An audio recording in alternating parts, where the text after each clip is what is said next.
오늘의 주요 뉴스입니다. 석유화학공단의 대규모 정전 사태가 발생하면서 입주업체들이 1,000억 원 이상의 피해를 입은 것으로 추정됩니다. 울산 지역 유명 음식점들이 잇따라 위생 점검에서 적발되고 있습니다. 울산 지역 특성화고등학교의 교육과정이 취업 중심으로 빠르게 변하고 있습니다. 울산 지역 병원들이 잇따라 해외 의료 봉사에 나서면서 울산 홍보 대사 역할을 톡톡히 하고 있습니다. 여러분 안녕하십니까? 12월 7일 수요일 UBC 아침 뉴스입니다.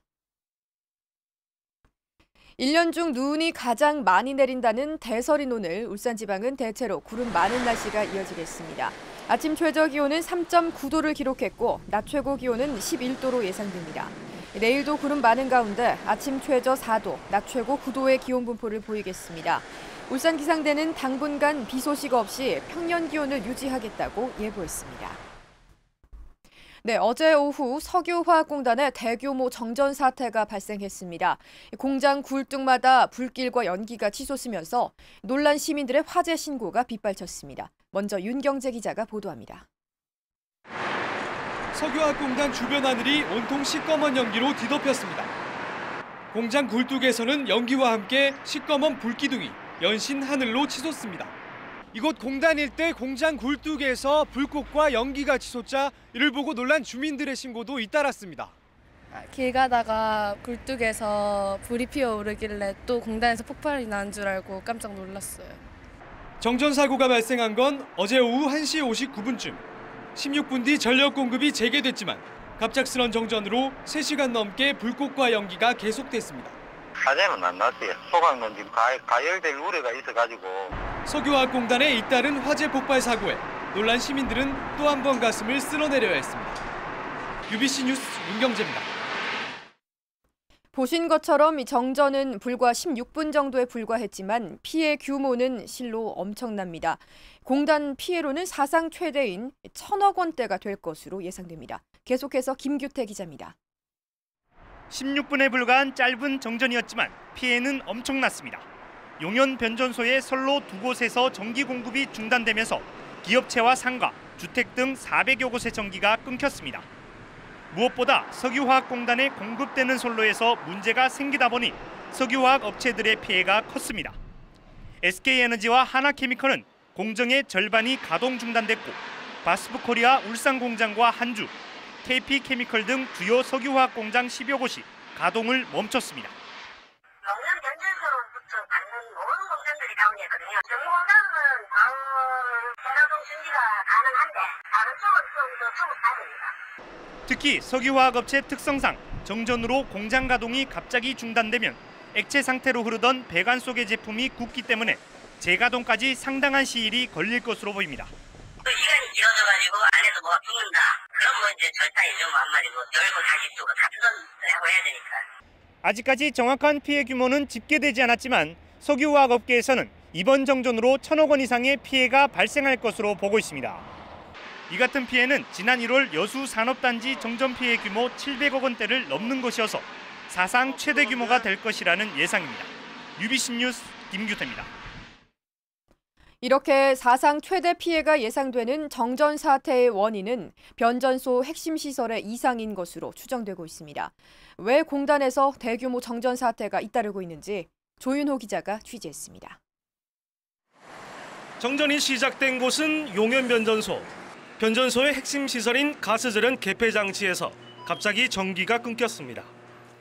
이번 정전 사고는 가스절연 폐쇄 장치를 확충하는 과정에서 한쪽 선로를 막고 다른 한쪽에서 작업을 하는 과정에서 일어났습니다. 가스절연 개폐 장치는 절연성 가스를 주입해 전기 공급을 원활하게 만드는 것인데 가스 이상 등 일종의 누전 현상을 일으킨 것으로 추정됩니다. 절연체가 들어간 SMP 시스템 패스라는데 거기에 확인하다 보면은 지금 전기 흘러버리거든요. 탑으로. 그래서 사고가 납니다. 하지만 이 장치에서 문제가 생긴 것은 이례적인 일이어서 한전은 작업자 과실 등 여러 가능성을 두고 원인 조사에 나섰습니다. 지난 2007년 현대차 3공장과 현대중공업 정전 등 지난 4, 5년 동안 주요 대기업마다 한 번씩 정전 사태를 겪었습니다. 정전 원인 대부분이 노후화된 송전 선로 등 설비 탓이었습니다. 우리 운전석 같은 경우에는 이제 대마비도 없다 보니까 한 4-5m 근접을 해도 이게 고장이 나거든요. 한편 이번 정전으로 사상 최대 피해가 예상되는 만큼 피해 보상을 둘러싼 책임 소재 공방도 불가피할 전망입니다. UBC 뉴스 조인호입니다. 네, 다음 소식입니다. 이름만 대면 알만한 울산 지역 유명 음식점들이 특별 위생 점검에서 적발됐습니다.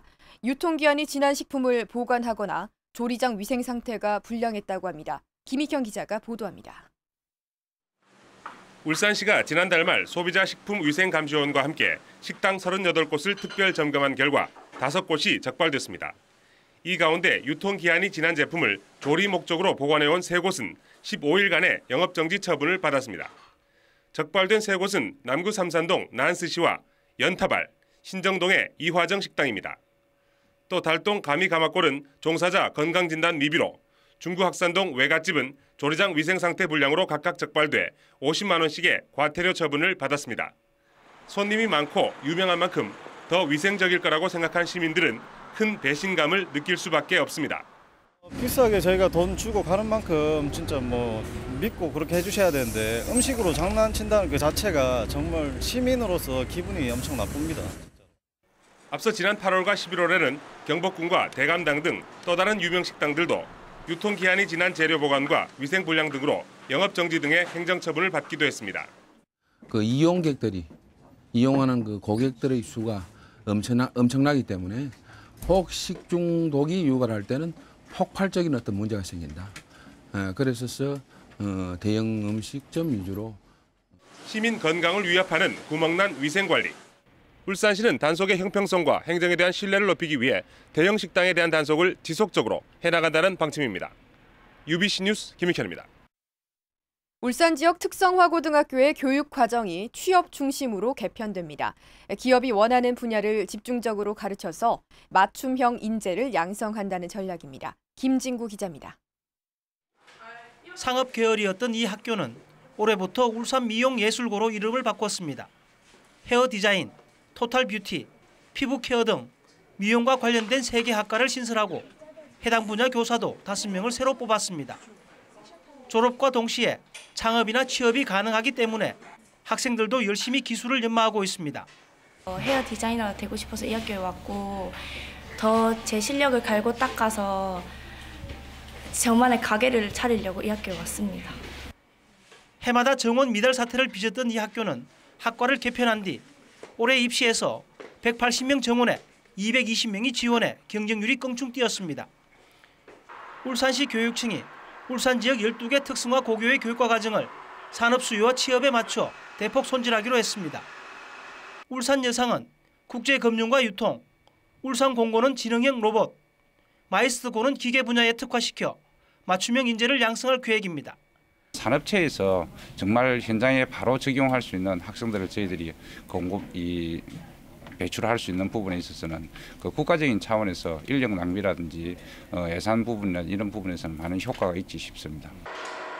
특히 2, 3학년생을 대상으로 기업의 주문식 교육과 현장 실습을 대폭 강화해 우수 기능인을 길러낼 방침입니다. 취업 중심으로 재편되고 있는 특성화 고등학교의 변신이 길지 않은 시간 안에 의미 있는 성과를 낳고 있습니다. UBC 뉴스 김진구입니다. 울산시 교육청은 수도권 대학에 진학한 지역 학생들을 위해서 가칭 울산 학사 건립에 나서기로 했습니다. 시교육청은 내년도 당초 예산에 울산 학사 건립 추진 사업비 3,200만 원을 편성해 내년 상반기까지 타당성 연구 용역을 마칠 계획입니다. 300명 수용 규모인 울산 학사는 오는 2014년까지 355억 원을 들여 기숙사 형태로 건립됩니다. 최근 울산 지역 병원들이 의료시설이 부족한 해외에서 사랑의 의수를 펼치고 있습니다. 이영남 기자가 취재했습니다. 해외 봉사를 앞두고 열린 출정식. 내과와 외과, 소아과, 치과 등 각 분야 의사와 간호사 16명으로 구성된 의료진은 캄보디아로 닷새 동안 의료 봉사를 떠납니다. 봉사단은 2천여 명의 현지인에게 무료 진료를 하기 위해 25상자의 의약품과 영양제도 준비했습니다. 정말로 절실하게 의료 혜택이 필요한 캄보디아 시골 마을로 아픈 사람을 치료하러 갑니다. 정말로 저희들이 갔다 오면 아주 가슴 뿌듯한 감동을 느낄 수 있을 것 같습니다. 울산시티병원은 장애로 거동이 불편한 몽골 어린이 5명을 초청해 수술을 하고 있습니다. 병원장이 해마다 몽골 현지를 방문해 진료를 한 뒤 수술이 필요한 환자들을 초청해 무료로 수술을 해주고 있는 겁니다. 걸음도 걷지 못하는 친구들, 서지 못하는 친구들, 제가 그 친구들 약속을 했습니다. 데려가서 한국에서 수술해주겠다. 그래서 그게 인연돼가지고 지금 4년째. 지난 2008년부터 시작한 의료 봉사 활동으로 이 병원에서 수술을 받은 환자만 모두 16명. 수술을 받았어요. 그래서 발해가 괜찮아서 너무 정말 감사합니다. 지역 의료진들이 잇따라 의료 불모지를 찾아 사랑의 의수를 펼치면서 울산의 해외 홍보대사 역할을 톡톡히 하고 있습니다. UBC 뉴스 이영남입니다. 8명의 사상자를 낸 현대 EP 울산 공장 폭발 사고가 발생한 지 100일이 지났지만 여태 관련자 처벌이 이루어지지 않고 있습니다. 경찰은 검찰의 수사 지휘에 따라 2차례 관련자 보강 조사를 거쳐 현재 공장 책임자 구속 의견을 검찰에 내고 검찰의 결정을 기다리고 있다고 밝혔습니다.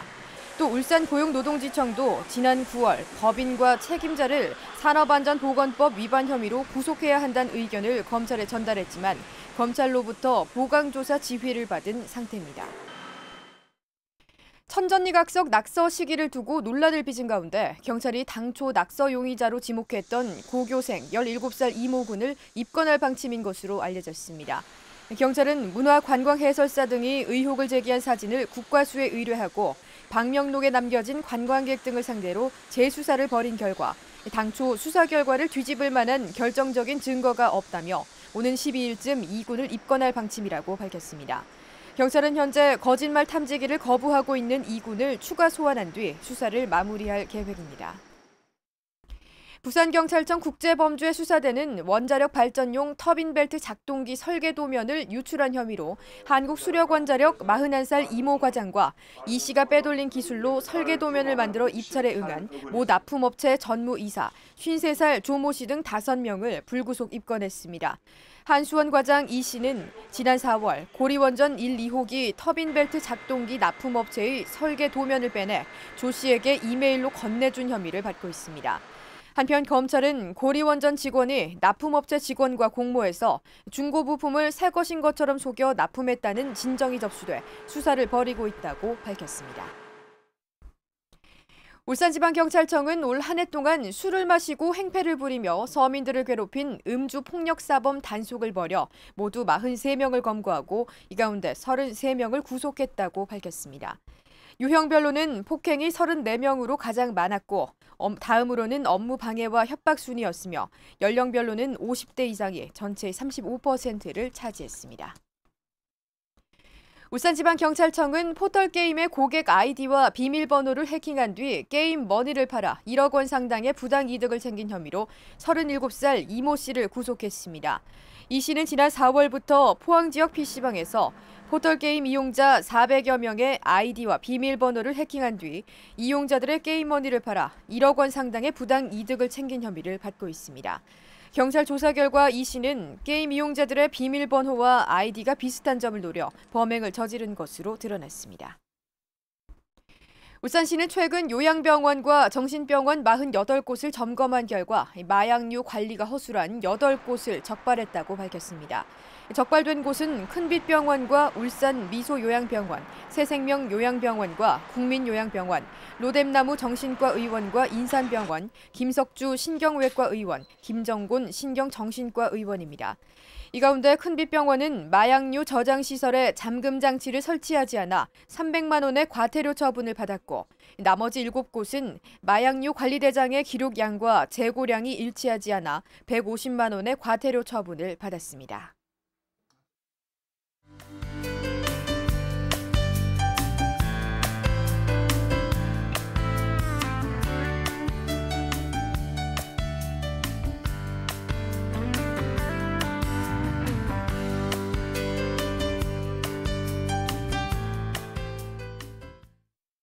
네, 이상으로 UBC 아침 뉴스를 마칩니다. 고맙습니다.